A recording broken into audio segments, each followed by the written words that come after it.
Bonjour et bienvenue dans Parole d'Histoire, un podcast consacré à l'actualité des livres, des débats et de la recherche en histoire, créé et animé par André Loez.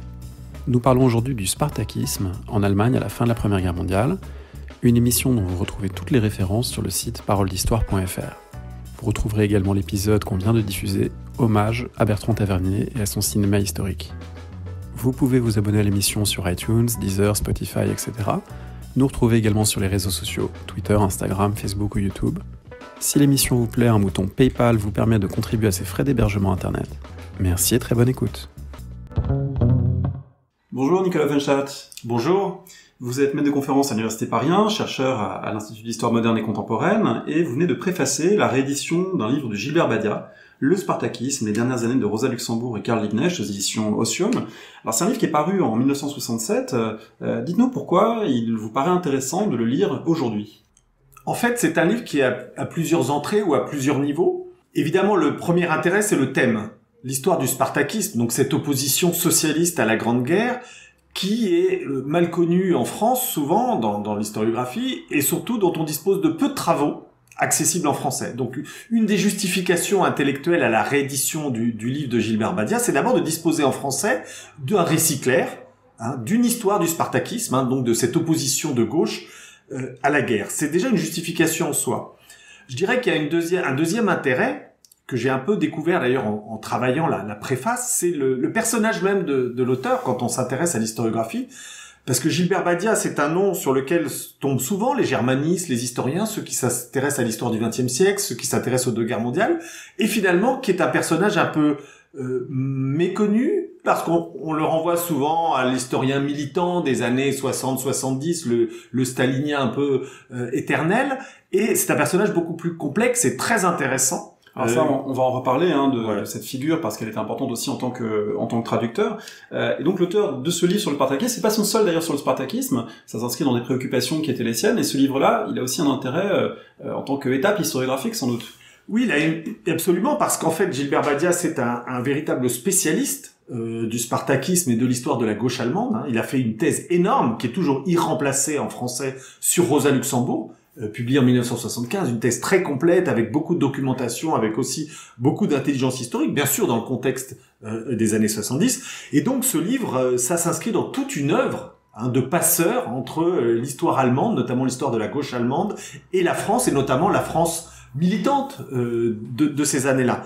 Et il faut le dire aussi, c'est peut-être le troisième fondement à l'intérêt de ce livre. Il y a l'auteur, il y a le thème, le spartakisme et l'histoire de l'opposition à la guerre, mais c'est aussi un objet politique. C'est aussi un objet politique parce que l'interprétation de ces événements, à la fois de l'histoire de la Grande Guerre, de l'histoire du socialisme puis du communisme que donne Gilbert Badia, c'est pour lui, qui est un militant communiste, un objet politique. Donc il va aussi projeter, tout en faisant un travail très sérieux, très érudit, très documenté, il va aussi projeter les préoccupations d'un militant communiste des années 50-60, puisque, vous l'avez dit, le livre est de 1967, sur cette époque. Et notamment parce que c'est un objet débattu à l'époque. Alors évidemment, aujourd'hui, ça nous paraît un peu lointain. Pour les militants contemporains, le spartakisme, bien sûr, peut rester une forme, dégage une aura, mais ça reste lointain.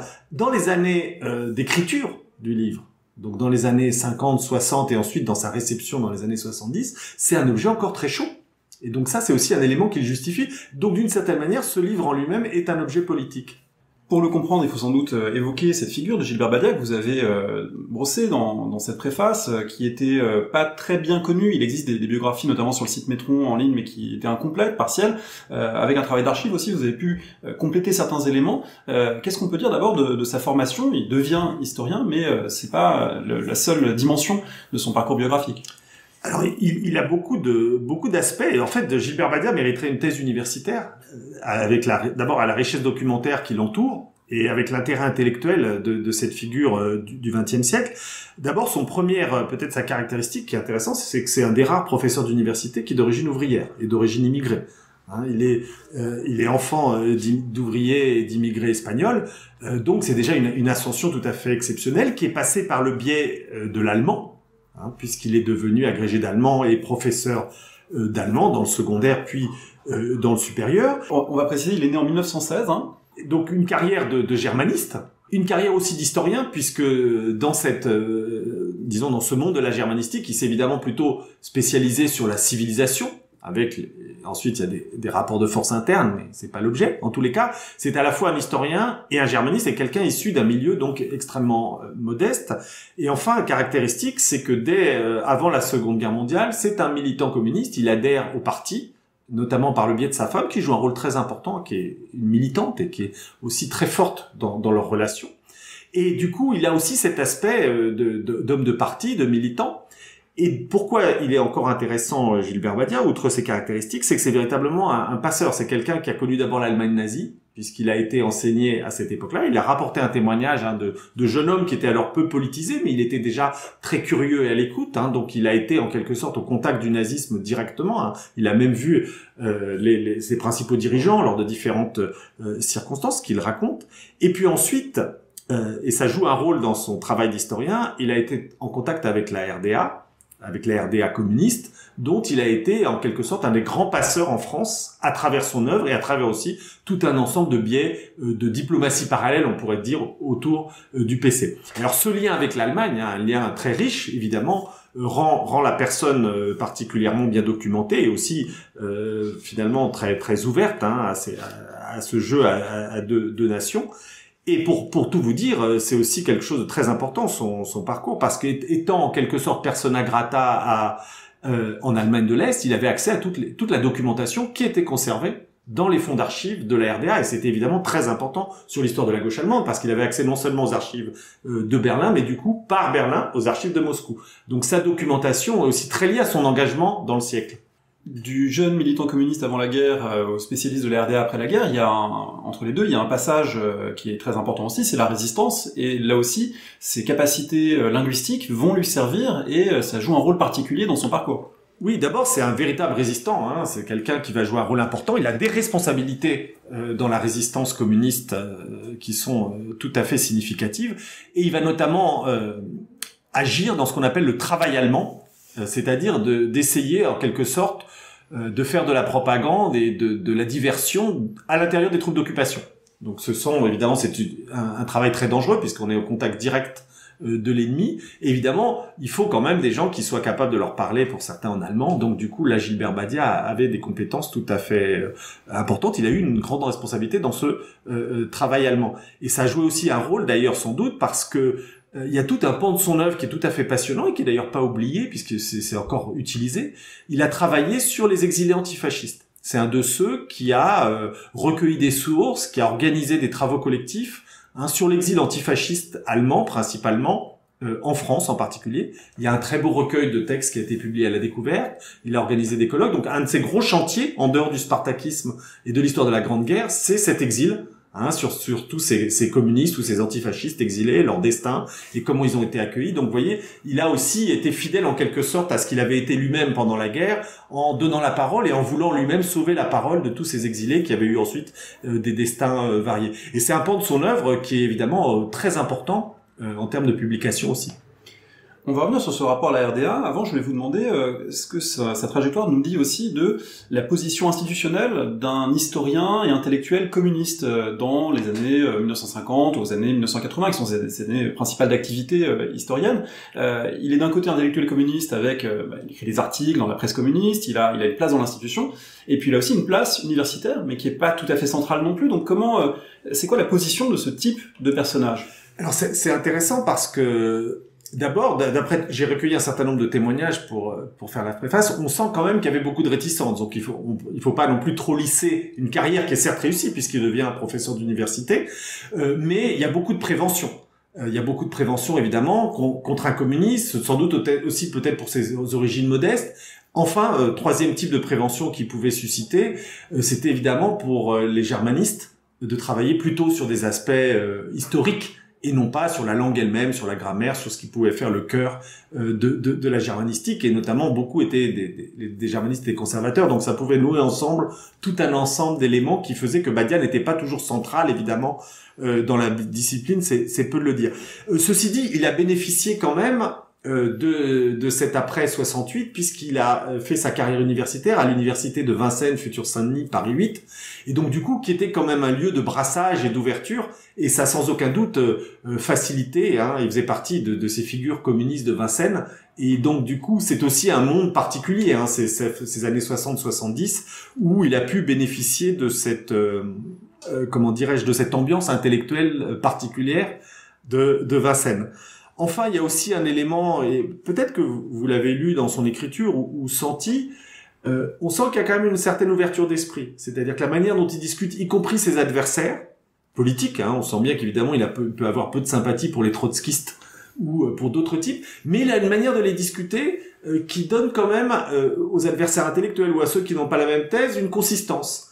Et donc c'est un personnage qui avait acquis un certain respect parmi des gens qui ne partageaient pas ses opinions. Il est sollicité par exemple par Pierre Nora pour éditer un autre volume sur le spartakisme, cette fois à travers des textes uniquement, hein, dans la collection Archives, et on sait bien que Pierre Nora à l'époque était très loin d'être un sympathisant communiste. Hein, aujourd'hui aussi d'ailleurs. Voilà, aujourd'hui aussi, hein, c'est encore plus manifeste, mais déjà à l'époque il était plutôt d'une gauche anticommuniste, donc il fait quand même appel à Badia, ce qui était lui reconnaître malgré tout ses compétences sur le spartakisme, et finalement tout au long de sa carrière on voit que Badia va être sollicité pour ses compétences propres, pour cette ouverture d'esprit. Il publie dans les Annales d'ailleurs. Il publie dans les Annales, dans les années 60. Donc si on prend un certain nombre d'étapes, hein, donc Archives Gallimard, les Annales, et un de ses derniers textes, c'est à la sollicitation d'Étienne François, il va quand même faire dans les lieux de mémoire allemands, donc une publication très importante, très institutionnelle, il va faire l'article sur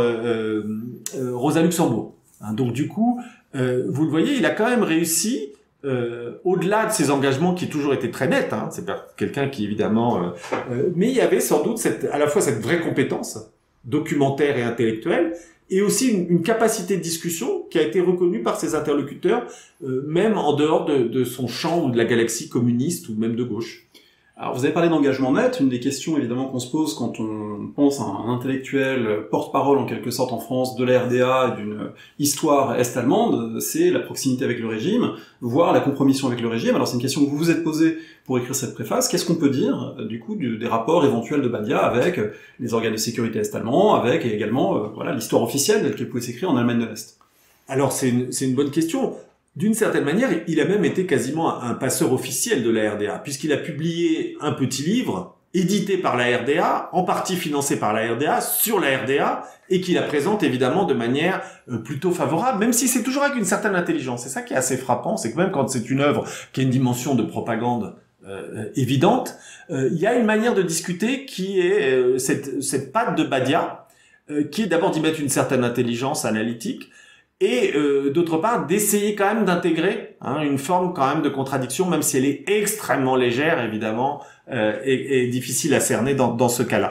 Alors il a d'ailleurs été reconnu, décoré par le régime, donc il n'y a aucune ambiguïté sur sa reconnaissance avec le régime. Alors pour autant, j'ai pas trouvé qu'il ait eu de rapport avec les services de sécurité. J'ai eu accès à son dossier de la Stasi qui est très mince. On n'a rien quasiment, on a juste 2 fiches. Ces 2 fiches disent qu'il était surveillé par la Stasi à un certain moment pour ses contacts avec des intellectuels critiques et dissidents dans les années 60-70, mais ça ne nous dit pas du tout qu'il ait eu des contacts, et un des témoignages que j'ai recueillis dit qu'au contraire, lui racontait avoir refusé de travailler pour la sécurité d'État. Ce qui n'est pas étonnant parce que toute fidèle à la RDA comme il était, ayant beaucoup fait pour elle aussi, parce que non seulement il a écrit sur la RDA, mais il a organisé énormément d'échanges. Il a été un des fondateurs même de la société d'amitié avec la RDA, les échanges franco-allemands qui sont ensuite devenus France-RDA. Donc c'est quelqu'un qui était vraiment crucial, qui était au cœur, au centre des relations politiques entre les militants français et les gens qui étaient intéressés par la RDA, qui était un vrai militantisme en plus tant que la RDA n'était pas reconnue par la France. Donc vous voyez, il avait vraiment joué un rôle pivot, à la fois comme militant et à la fois comme intellectuel. C'est quelle date la reconnaissance? 73, en 1973. Et donc du coup, vous voyez, jusque-là, il a fait venir des intellectuels des 2 côtés, il est décoré. On le voit d'ailleurs cité, j'ai dépouillé la presse de RDA pour voir quelle était sa place. On le voit parfois interrogé sur la situation internationale et même publié en une du quotidien du parti, Neues Deutschland. Donc vous voyez, c'était quelqu'un qui avait été vraiment une figure aussi de passeur, pas seulement du côté français, mais vu comme tel et utilisé comme tel du côté de la RDA. Mais alors, ce qui est intéressant, c'est qu'en même temps, c'est un personnage, comme je vous le disais, qui a toujours quand même un sens de la critique, parce que c'est un intellectuel, parce que d'auto-interrogation. Alors, il y a des choses, comme toujours dans les militants communistes, il y a un cœur intouchable, mais il y a aussi une forme de périphérie sur lequel on a le droit de discuter, il le faut. Et donc, on va le voir progressivement, notamment dans les années, à la fin des années 60, dans les années 70, donner la place de plus en plus à des intellectuels critiques, et notamment certains qui sont condamnés par la RDA. Donc pas seulement dans une sphère un petit peu de discussion, hein, donc il va et du coup il va vraiment prendre des positions qui ne peuvent que déplaire au régime, hein, notamment pour ce qui est le philosophe Rudolf Barrow, hein, qui lui a été condamné, hein, qui était vraiment considéré comme pourtant un marxiste de gauche, mais qui opposé au régime avait fait une critique du système socialiste tel qu'il était, et donc là Badia va le discuter, lui donner la parole, donc vous voyez, il est capable aussi de prendre des positions. Et ce qui est frappant quand on lit ces textes, c'est qu'il y a quand même très souvent une position autocritique, c'est-à-dire qu'en fonction du temps qui passe, des révélations qu'on a, il revient sur ses positions. Il y a notamment un texte très passionnant qui est publié après la réunification dans les cahiers d'histoire de l'Institut de recherche marxiste, où il revient sur son rapport à la RDA et il montre tout ce qu'il a loupé. Hein, donc vous voyez, encore une fois, il a déjà été critique dans les années 70 et encore après la réunification, il revient et c'est assez touchant parce qu'il montre les moments où il a été critique, mais vous allez me dire, ça n'empêche pas. Il dit que, par exemple, il a laissé certains de ses amis dont il savait qu'ils étaient des militants tout à fait droits et fidèles, loyaux, il a laissé condamner sans rien dire. Hein, donc il le dit lui-même, ça n'empêche pas qu'il l'a fait. Hein, donc c'est pas pour il se dédouane pas vraiment lui-même en disant qu'il aurait pu faire autre chose, mais vous voyez, il a quand même un souci de réflexivité qui n'est pas le cas de tous et qui est du coup très intéressant et qui n'empêche pas qu'il ait été sans doute fidèle à la RDA. D'ailleurs, il y a une de ses proches, Françoise Joly, qui me disait sans doute Badia, dans le fond, il est resté fidèle à la RDA, mais il trouvait que ses stratégies étaient mauvaises. C'était pas le régime dans le fond qui critiquait, c'était la manière dont le régime se comportait, y compris pour lui-même, qu'en quelque sorte, en ayant cette attitude évidemment extrêmement rigide, extrêmement dure, notamment vis-à-vis d'intellectuels, ce qu'il déplorait, c'était que le régime finalement s'abîmait lui-même, hein, plus que le régime en tant que tel. Cette capacité dont on comprend bien qu'elle est partielle, à prendre un peu de distance, à apporter parfois un regard critique, on la sent en lisant le livre. Moi, je l'ai lu avec beaucoup d'intérêt, et en ne sentant pas dans le livre une œuvre de propagande, une œuvre purement éloge des spartakistes, les héros fondateurs de la future Allemagne de l'Est, mais aussi un travail qui, comme c'était le cas de beaucoup de l'historiographie marxiste à l'époque, qui dialogue avec qu'est-ce qu'une révolution possible, qu'est-ce qu'un bon choix tactique, à quel moment la révolution est mûre ou pas, les spartakistes ont-ils bien agi, est-ce qu'ils étaient assez organisés, est-ce que leur parti finalement n'aurait pas gagné à être plus léniniste sur le modèle d'organisation. Et on sent que ce sont des questions qui l'intéressent au présent également, au moment où il écrit ce livre.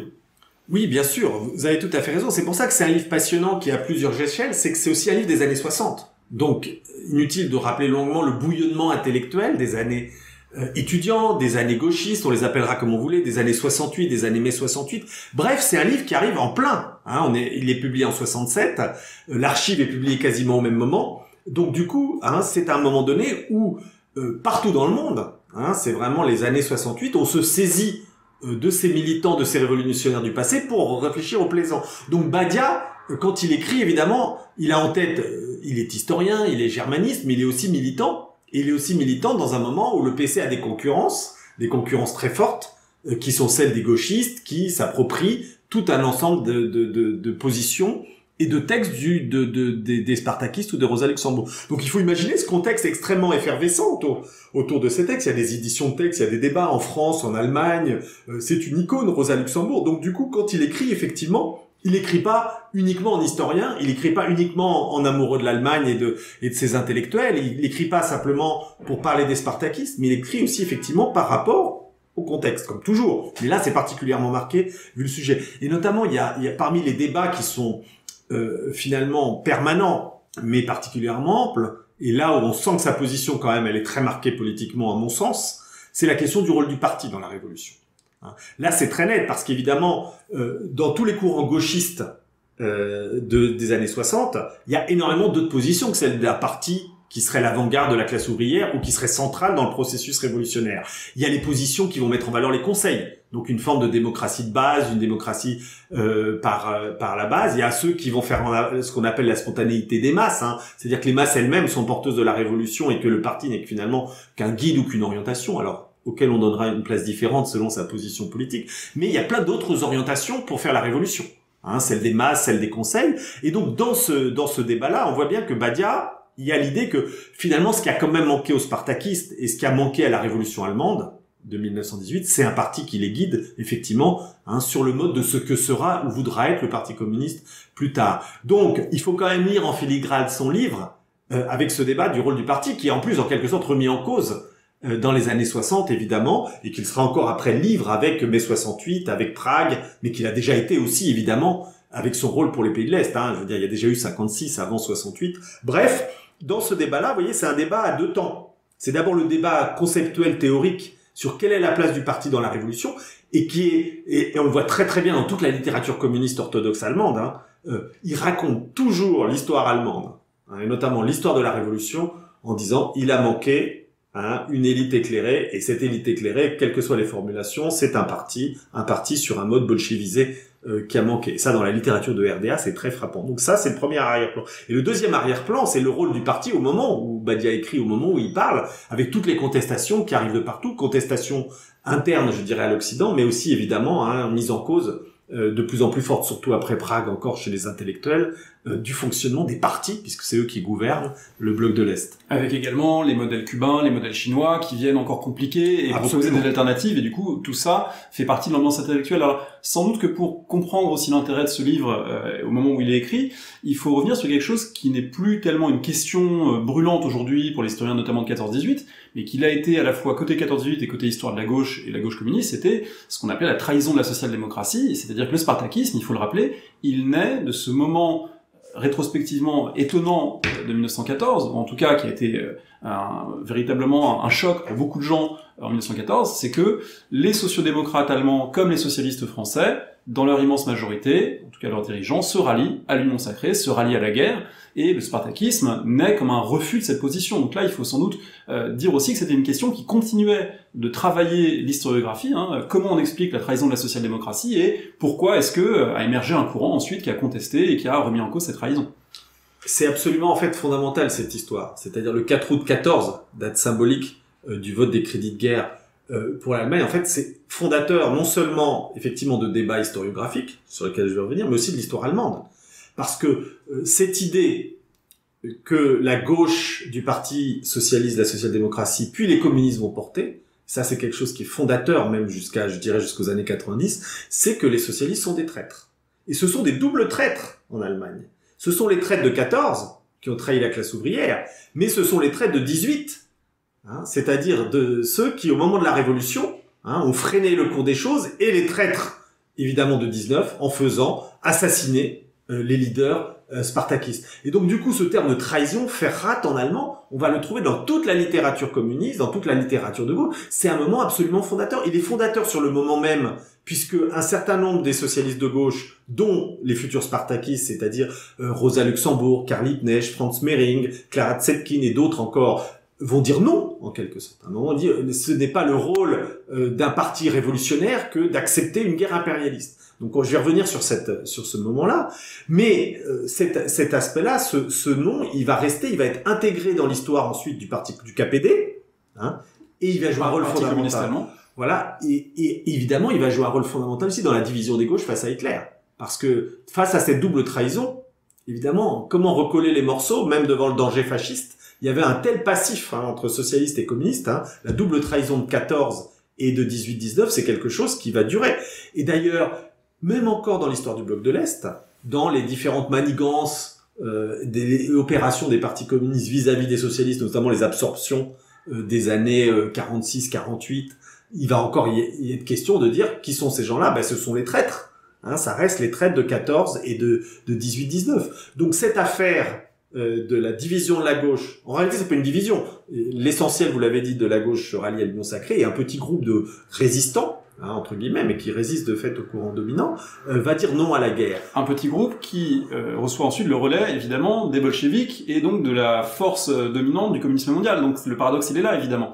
C'est que ce qui était un petit groupe qui aurait pu être définitivement, en quelque sorte, oublié si simplement la révolution allemande avait été écrasée, prend aussi une ampleur du fait du bolchevisme qui réussit à créer l'URSS. Oui, mais c'est pas l'André Loès des mutineries que je vais non plus apprendre que ce qui fait aussi l'écho des Spartakistes, c'est que la guerre commence partout à partir de 16, plus encore de 17, de susciter évidemment un rejet massif. Les soldats au premier chef, mais aussi les civils qui en Allemagne souffrent encore particulièrement plus qu'ailleurs dans les démocraties, en France en tous les cas, ou alors en Angleterre, qui souffrent encore plus de la fin des conditions du conflit. Et donc du coup, les Spartakistes vont aussi trouver un écho. Certes, ils vont retrouver en quelque sorte une forme de légitimation ou de modèle, on va en discuter avec la révolution, avec la double révolution russe, mais aussi avec le ras-le-bol des tranchées. C'est-à-dire que la position du non à la guerre, ça, quand vous êtes depuis des années dans les tranchées, avec tout ce qu'on sait qu'ont subi les soldats,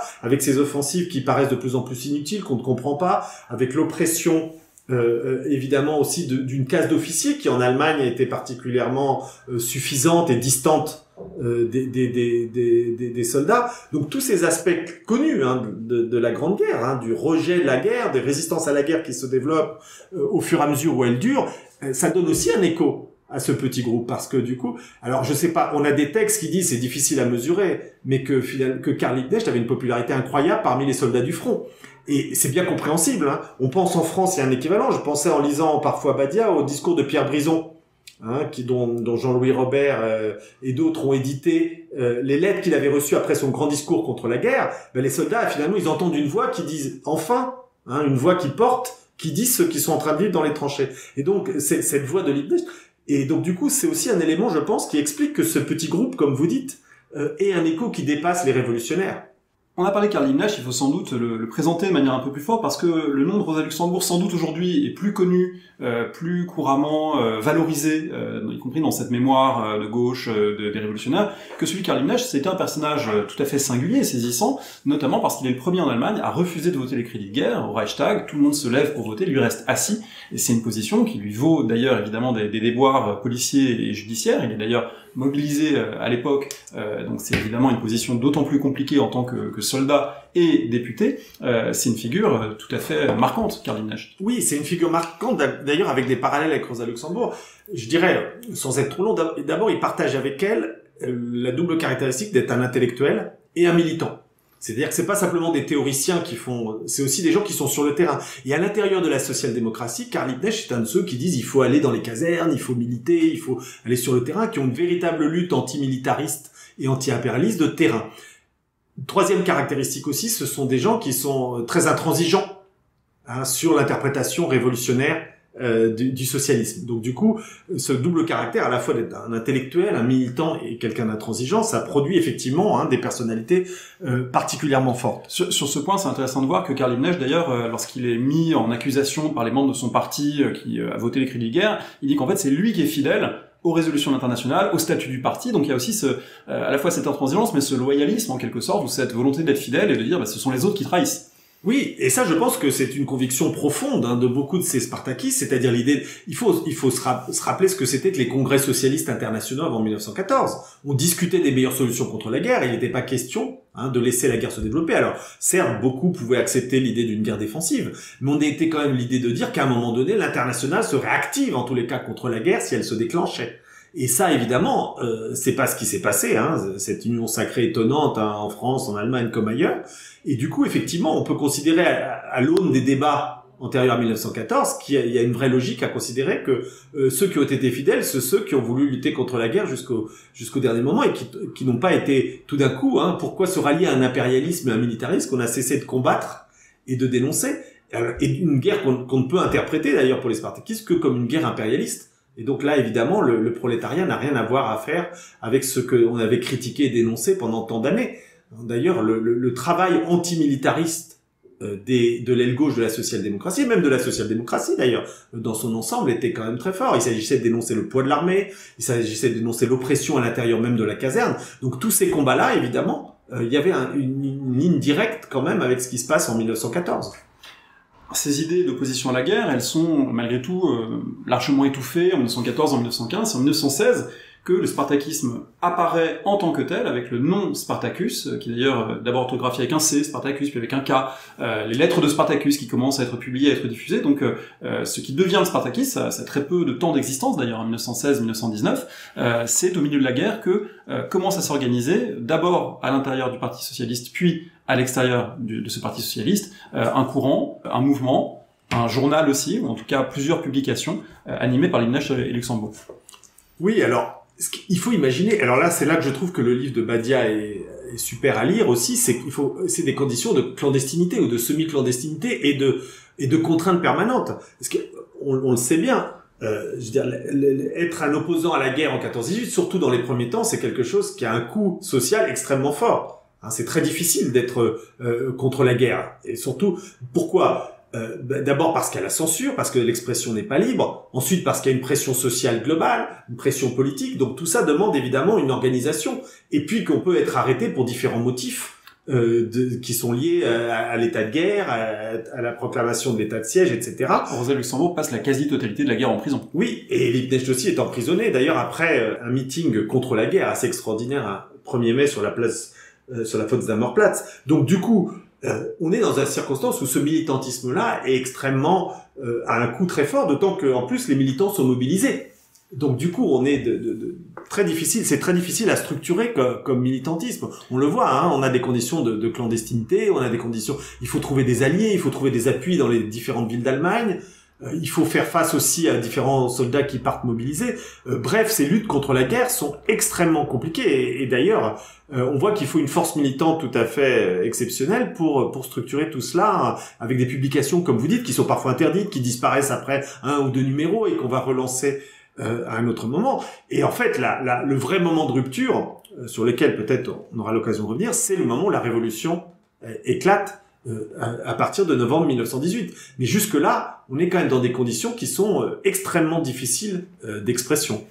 Alors, pour donner une idée de ces conditions de clandestinité, on a un extrait dans le livre de Badia d'une lettre de l'épouse de Karl Liebknecht qui écrit à son mari « Hier a eu lieu un large conseil de famille avec les oncles Franz et Karl. Il s'agissait de mettre en ordre la succession de tante Rosa. » Et naturellement étaient venus les parents de Stuttgart, Francfort, Leipzig. En fait, on comprend que tante Rosa, bien sûr, c'est une façon de coder le fait qu'on va discuter des textes de Rosa Luxembourg et qu'on a fait venir des délégués d'autres villes d'Allemagne. Donc là, on a un petit aperçu de ces conditions où l'information circule souterrainement dans ces années de guerre. Oui, et d'ailleurs, c'est très intéressant aussi sur le plan politique parce que au départ, vous le disiez tout à l'heure, ces militants ont l'impression d'être fidèles à ce qu'a été une partie de la social-démocratie, donc n'ont pas envie de quitter le parti.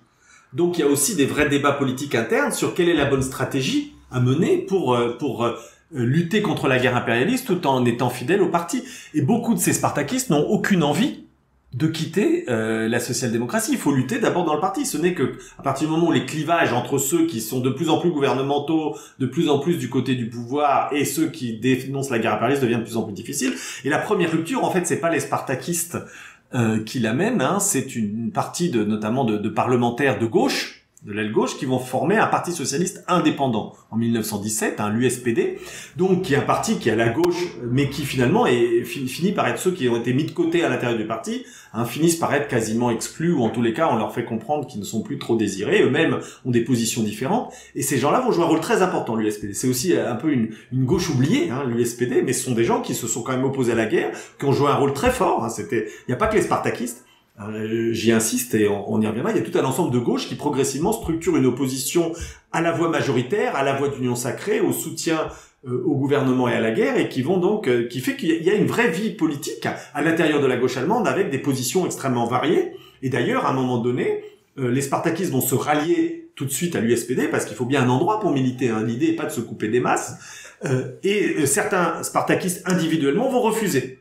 Ils vont refuser en disant on n'est pas là pour adhérer à l'USPD. Donc vous voyez, il y a non pas seulement la lutte contre la guerre, il y a aussi la lutte intellectuelle qui continue au sein du monde socialiste. Alors vous l'avez dit, 1918, le moment de la révolution de novembre 1918 est clé et précède ce qui sera le moment à la fois de l'insurrection et la défaite spartakiste en janvier 1919. Ce moment 1918, évidemment, du côté de la droite de l'extrême droite allemande, il a été interprété comme le coup de poignard dans le dos de la révolution allemande. Quand on lit Gilbert Badia et quand on voit la réaction des spartakistes, on comprend qu'en fait, ils n'avaient pas vraiment ni préparé ni dirigé les choses. Ils vont essayer, évidemment, d'augmenter le mouvement et de l'orienter, cette révolution, dans un sens plus démocratique, plus radical et plus anti-guerre et de renversement de l'État existant, mais c'est pas quelque chose qui est d'aucune façon téléguidé. Oui, en réalité, et il faut le souligner parce que dans l'histoire, c'est un des apports aussi de l'historiographie récente et des travaux récents. Pour faire la préface, j'ai essayé de faire le tour de la bibliographie allemande récente, pas de tout évidemment, mais des choses les plus importantes pour mettre un peu à jour ce que disait Gilbert Badia. Ce qu'on se rend compte, c'est que les spartakistes, j'y insiste, ne sont qu'un des acteurs parmi d'autres de la révolution. Donc c'est pas donc il n'y a pas de révolution spartakiste, ni en 18 ni en 19. Ça c'est important et d'ailleurs Badia essaye lui aussi de peser. Il cherche pas à faire de ses héros, vous l'avez dit tout à l'heure, et c'est aussi son côté un peu quand même d'historien honnête malgré ses engagements. Il cherche pas à leur donner plus non plus. Il essaye évidemment plutôt de porter l'interprétation haute de leur importance, mais sans exagérer. Et de fait, il y a d'autres gauches allemandes critiques de la guerre. Par exemple, il y a le groupe de Brême qui est très intéressant, qui a d'autres positions que les spartakistes, mais surtout à l'intérieur de ceux qui vont faire la révolution, c'est-à-dire beaucoup des marins, des soldats, beaucoup de gens sont pas sensibles spécialement à l'argumentation spartakiste. Ils sont sensibles, politisés un peu superficiellement, ils ont un socialisme détranché, un peu indéfini. Et d'ailleurs, certains, là aussi par modération, sont fidèles à la social-démocratie, mais dans sa version anti-guerre. Et par exemple, il y a un cas qui est très intéressant, c'est qu'une des révoltes qui a beaucoup marqué en août-septembre 1917, c'est la révolte des marins à Wilhelmshaven, une petite révolte, mais qui a été très frappante, parce qu'elle a conduit à des condamnations à mort. On a dit, ben voilà, ensuite l'interprétation, vous voyez, ça y est, c'était déjà la révolution allemande qui était en marche, voilà les spartakistes. Et quand on regarde l'influence qu'avaient subi les marins au moment de cette révolte, en fait, on trouve très peu d'influence des spartakistes. Et d'ailleurs, ceux qui vont quand ils cherchent de l'aide, ces marins révoltés, quand ils cherchent à se politiser, ils vont pas voir les spartakistes, mais ils vont voir les socialistes indépendants.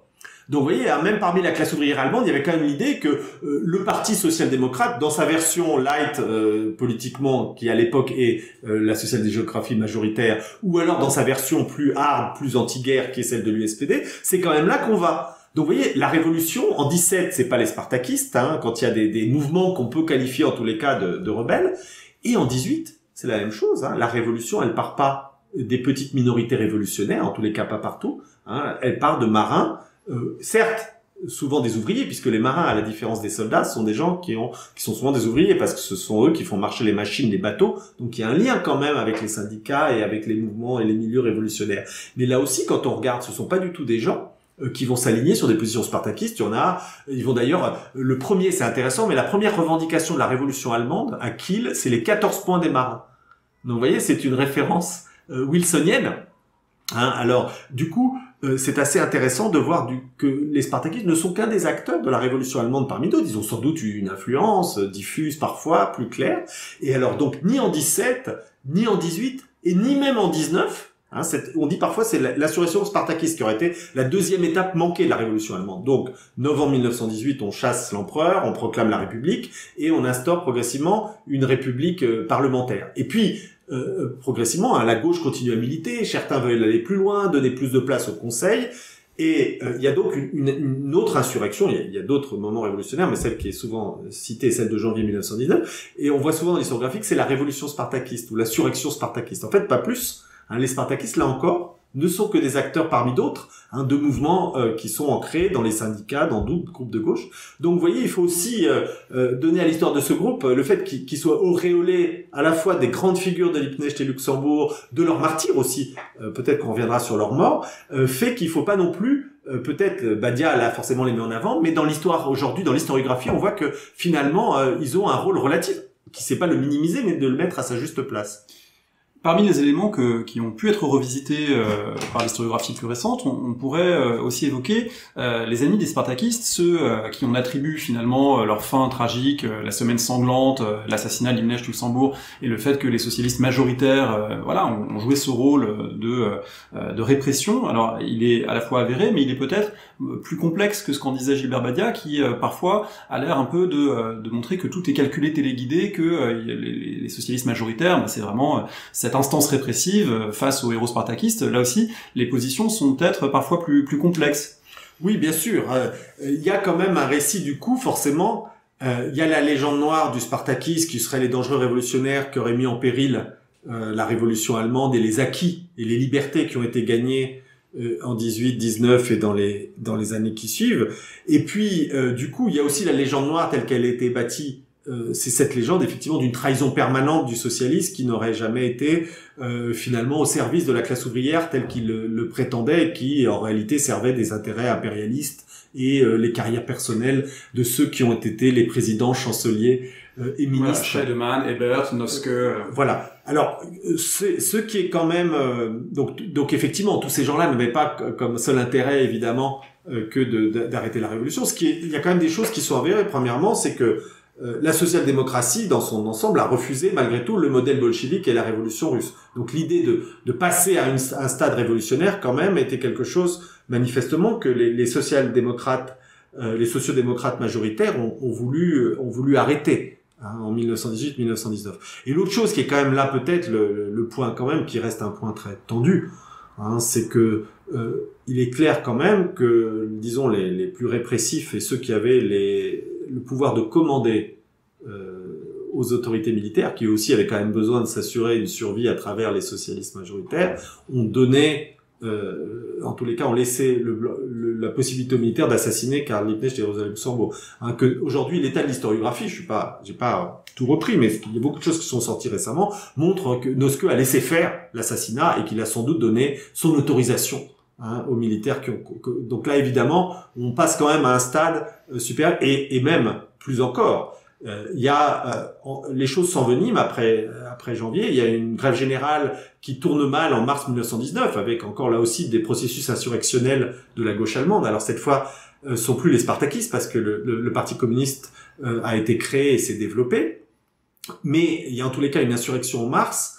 Et là aussi, on a un ordre très clair de Noske, hein, qui ordonne d'abattre tous les gens qui sont trouvés avec des armes dans les quartiers ouvriers, notamment de Berlin, donc forcément des gens plutôt de gauche, hein, notamment dans le quartier de Lichtenberg où l'insurrection va se prolonger. Hein, donc il y a ce qu'on appelle l'ordre tiré, hein, directement sans sommation, qui là aussi crée un clivage quand même très fort, hein, entre ceux qui portaient l'idéal révolutionnaire et ceux qui les ont réprimés. Et évidemment, hein, vous savez que Noske, donc qui était lui socialiste majoritaire, a été appelé le chien sanglant pour ces raisons-là, qui sont des raisons qui sont historiographiquement avérées. Donc on peut pas non plus minimiser ces deux actes, à la fois celui de janvier et de mars 19, qui c'est le soutien des sociodémocrates quand même, en tous les cas de toute une partie d'entre eux, à une répression qui va bien au-delà de l'arrêt du processus révolutionnaire. Vous connaissez bien l'Allemagne contemporaine, même si c'est compliqué d'y aller en ce moment pour les raisons qu'on connaît. Qu'est-ce qui s'est passé en janvier 2019 pour les 100 ans de ce moment spartakiste, si on ne l'appelle pas donc insurrection spartakiste, mais en tout cas de ce moment de la révolution allemande où le spartakisme a été au premier plan et où les deux dirigeants du spartakisme, Rosa Luxembourg, Karl Liebknecht, ont été, rappelons-le, non pas morts en combattant, mais assassinés par des militaires dans la vague de répression. Est-ce que c'est un événement qui a été marquant du point de vue mémoriel ? Oui, alors c'est des choses qui sont effectivement marquantes, mais je pense qu'il faut élargir un tout petit peu votre question. Je l'aurais posé de la manière suivante, c'est qu'est-ce qui s'est passé plutôt en novembre 2018 ? Parce que l'enjeu, c'est aujourd'hui la place de la révolution allemande. Vous avez raison, il y a bien sûr la dimension proprement révolutionnaire de janvier 1919, mais il y a aussi finalement la place de la révolution allemande. Alors ce qui est intéressant en ce moment, c'est qu'il est en train de se jouer un peu un basculement historiographique. Dans l'historiographie allemande, et notamment à l'ouest, la République de Weimar était quelque chose qui était un peu compliqué comme objet. Doublement compliqué. D'abord parce que c'était une révolution, donc ça obligeait à se situer par rapport à l'idéal révolutionnaire, ce qui peut être toujours dangereux pour un régime quel qu'il soit, hein, de trop se pencher sur un héritage révolutionnaire, donc premier danger. Et deuxième question brûlante, c'est qu'évidemment cette république, elle s'était, comme on le sait, terminée par la prise du pouvoir par les nazis, avec évidemment cette catastrophe inouïe. Et donc du coup, vous voyez que l'historiographie de la République de Weimar, y compris même l'appropriation politique de la République de Weimar, était doublement compliquée. Il fallait s'approprier une révolution, avec toutes ses facettes, et s'approprier une république qui finissait. Donc il y avait souvent une interprétation en disant un peu c'était finalement une funeste république dont on savait pas trop quoi faire. Il y a même c'est assez drôle, il y a même des sociodémocrates dans les années 60 qui disent mais moi ça m'intéresse pas, nous on est là pour gouverner, on n'est pas là pour faire la révolution. Donc ils refusaient l'héritage, l'intérêt de 1918.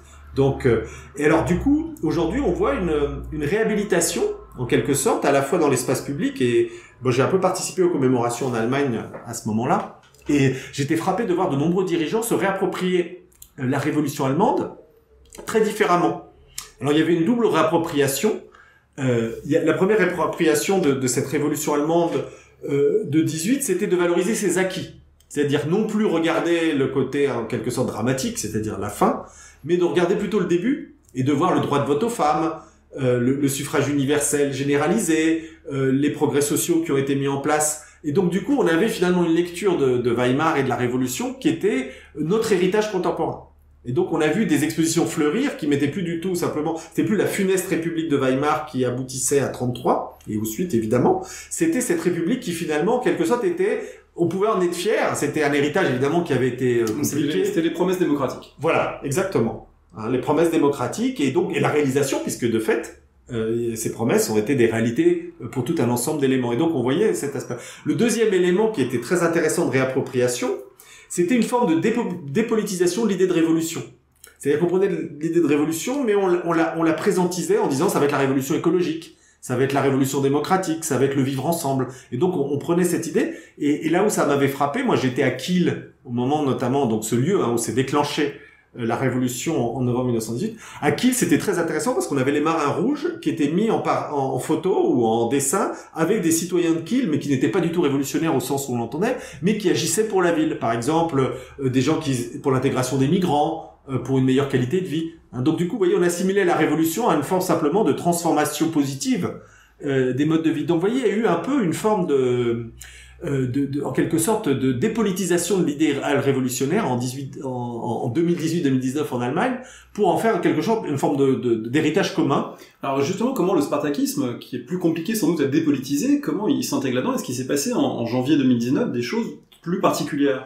Alors d'abord, oui, il se passe beaucoup de choses parce que d'abord, la gauche allemande aujourd'hui institutionnelle, donc une partie de ce qui donc Die Linke, héritage à la fois d'une partie du communisme et du socialisme allemand, a une fondation intellectuelle très active qui s'appelle Rosa Luxemburg, la Rosa Luxemburg Stiftung, et qui est une fondation qui est très très intellectuellement opérationnelle.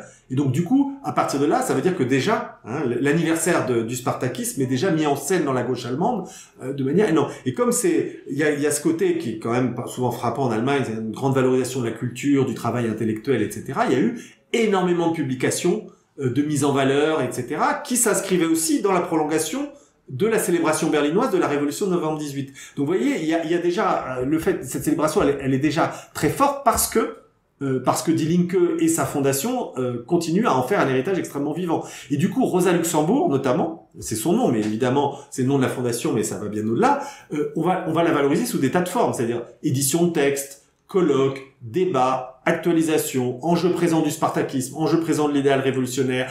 On a mis en valeur, par exemple, il y a une BD qui a été faite sur Rosa Luxemburg, il y a des films, donc c'est toute une vie culturelle qui est inhérente déjà au simple nom de la fondation, qui fait que c'est un anniversaire. Et sans compter que vous savez que il y a toujours à Berlin, tous les ans, en janvier, pour l'anniversaire de l'assassinat de Rosa Luxemburg et Karl Liebknecht, une manifestation de toute une partie de la gauche qui va rendre un hommage sur la tombe des héros assassinés, qui est devenue une tombe, un ensemble socialiste beaucoup plus large, progressivement, notamment à l'époque de la RDA. Donc il y a encore, vous voyez, des manifestations dans les différentes gauches autour de cette figure. Et je le rappelle, c'est lié aussi à la dimension en quelque sorte multiple de l'héritage de Rosa Luxemburg et du spartakisme. C'est-à-dire que, en fait, toutes les gauches peuvent le revendiquer. C'est ça qui est aussi fascinant et qui explique sa vivacité mémorielle en Allemagne.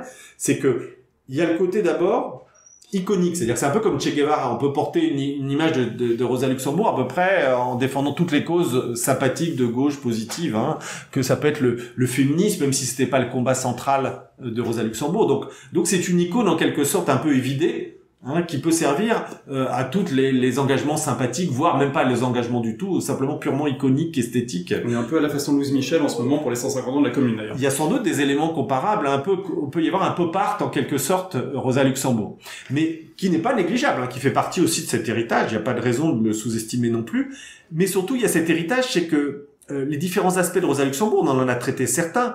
Rosa Luxemburg, finalement, elle est tout. Elle est militante, elle est journaliste, elle est théoricienne, elle est sur le terrain, elle est intellectuelle, elle est femme aussi dans un monde, évidemment, qui est encore extrêmement pétri de domination masculine, y compris dans le milieu militant. Donc, elle est beaucoup de choses à la fois. Et du coup, ça peut donner ensuite des héritages. Les polonaises, allemandes, absolument, russes, de certaine façon. Elle a été social-démocrate puis fondatrice du Parti communiste. Elle a été opposante à la guerre. Donc voilà. Donc du coup, elle est récupérée. Elle peut être à la fois. Donc on a une Rosa Luxembourg orthodoxe en quelque sorte, puisqu'elle est fondatrice du Parti communiste. Après tout, on peut très bien. Elle est légitimement un héritage du Parti communiste allemand et donc du mouvement communiste international. Et vous savez que c'était une icône compliquée parce que elle a eu des positions qui n'étaient pas celles de Lénine et de la Russie révolutionnaire. Elle n'empêche pas qu'elle était quand même une icône communiste, fondatrice du parti. Elle peut être évidemment une icône gauchiste aussi, avec tout ce qu'elle a mis en avant sur la spontanéité des masses, sur la spontanéité révolutionnaire, et puis surtout, elle peut être une icône aussi de tous ces mouvements de gauche qui veulent une démocratie par le bas, très loin des pays de l'Est, très loin du communisme, du centralisme démocratique, qui sont ceux qui vont mettre en avant tout ce qui est démocratie par le bas à travers les conseils, puisque les spartakistes vont valoriser, au moment de la révolution, les conseils contre le gouvernement justement social-démocrate. Vous savez, les conseils, c'est-à-dire ces réunions à la base, qui étaient des réunions dans l'Allemagne de l'époque, des marins, des soldats, des habitants, des ouvriers, qui décidaient une démocratie par le bas, et qui là peut donner, sur le plan de la gauche, énormément de variantes. Elle peut être aussi, par son côté justement spontanée ouverte, elle peut même aussi récupérée par les libertaires. Donc vous voyez, quand on pense à l'anniversaire de Rosa, il faut pas simplement penser Rosa spartakiste communiste. Elle peut être à la fois, ça va de l'icône dépolitisée jusqu'à une Rosa purement luxembourgiste, libertaire, conseilliste, trotskiste même. Donc du coup, c'est ce qui fait sans doute la vivacité et la richesse de cet héritage, plus encore que celui de Liebknecht. Dernière question, est-ce qu'il existe dans l'Allemagne contemporaine des monuments aux spartakistes ? Alors, il en existe, oui, il y a deux types de monuments. D'abord, il y a tout l'héritage de la RDA, puisque comme c'était des icônes compliquées pour Rosa Luxembourg, encore une fois, puisqu'elle n'était pas exactement dans la ligne de ce qu'avait été Lénine, qui est la grande icône aussi du bloc de l'Est et de la RDA, mais vous avez de nombreux monuments encore qui sont l'héritage de la RDA. Donc on peut voir dans certaines villes d'Allemagne, soit des plaques à Rosa Luxembourg, à Clara Zetkin, à Karl Liebknecht. Ceci dit, il faut rappeler que beaucoup aussi, ils ont aussi perdu avec la chute de la RDA, puisqu'ils ont parfois été associés dans les moments d'iconoclasme ou de débaptême, ils ont été associés au régime défunt. Et donc du coup, il y a beaucoup d'endroits qui ont été débaptisés. Alors même qu'évidemment, ils n'ont peu à voir avec l'histoire de la RDA, mais vous avez des rues Rosa Luxembourg qui ont disparu, des parcs Karl Liebknecht qui ont disparu, il en reste quelques-uns. Il y a un exemple que j'aime beaucoup, c'est dans la ville de Luckau, dans le Brandebourg, qui a été le lieu où Liebknecht a été emprisonné pendant la guerre de 14. Donc c'était un haut lieu de la RDA. Donc le héros fondateur du parti emprisonné, en plus c'était en RDA. Et donc du coup, il y avait un musée qui avait reconstitué sa cellule. D'ailleurs, on peut encore la voir aujourd'hui, elle a changé de place. Et il y avait une grande statue sur la place du marché, par un très grand sculpteur de RDA qui s'appelle Theobalden. Et donc quand il y a eu la chute du mur, on n'a quand même pas enlevé la statue, parce qu'à la fois c'était un grand sculpteur, c'était un personnage de la ville, mais on l'a déplacé dans le chemin de ronde, donc on peut la voir que quand on fait un petit effort. Donc vous voyez, il y a quand même eu une forme de démonétisation. Et puis il y a aussi à Berlin tout un ensemble aussi de monuments qui rappellent leur assassinat, et là à l'ouest, puisque en fait il a eu lieu à l'ouest, dans ce qui a été Berlin-Ouest. Donc du coup, il y a aussi une mémoire qui est liée, qui est pas liée au bloc de l'Est, mais qui est liée à l'histoire propre du spartakisme, à l'histoire berlinoise, à l'histoire de la gauche berlinoise, indépendamment des régimes autoritaires de l'Est. Merci beaucoup Nicolas Finchat. On va mettre évidemment les références des livres dont on a parlé, notamment les livres de Gilbert Badia sur le site parolehistoire.fr. Si on devait se quitter en musique, qu'est-ce que vous nous conseilleriez ? J'ai une chanson pour vous, c'est Le Chant des marins, Das Lied der Matrosen, qui a été fait spécialement pour un film de RDA en 1958, l'anniversaire de la Révolution allemande. Il y a un grand film qui est fait sur l'insurrection des marins de 1918, et c'est un film qui est très prenant parce qu'il lie en fait l'insurrection de 1917 et l'insurrection de 1918, donc une petite révolte en quelque sorte, et la révolution allemande, pour montrer qu'en quelque sorte l'Allemagne était déjà dans le sillon de la révolution russe. Et donc il y a une chanson qui a été faite spécialement en hommage à ces marins, et donc par un des grands chansonniers de RDA, donc je vous invite à l'écouter. C'est l'ouverture du film, c'est assez dur parce que c'est l'exécution des marins révoltés de 1917. Vergesst nicht das Lied der Matrosen von Frieden und Freiheit und Brot in Kiel im September 17. Wer das Lied sang, der ging in den Tod. Denn die den Frieden wollten, die wurden ja Meutrer genannt. Matrosen sollten sterben durch Matrosenhand. Aber ein junger Heizer pfiff leise, Reise, Reise, Reise, Reise.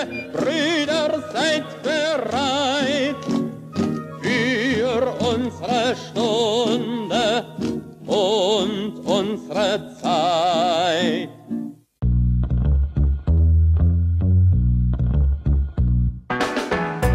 Merci de nous avoir écoutés. Rendez-vous sur le site www.paroledhistoire.fr pour toutes les informations sur le podcast, pour vous abonner, écouter ou télécharger les autres émissions.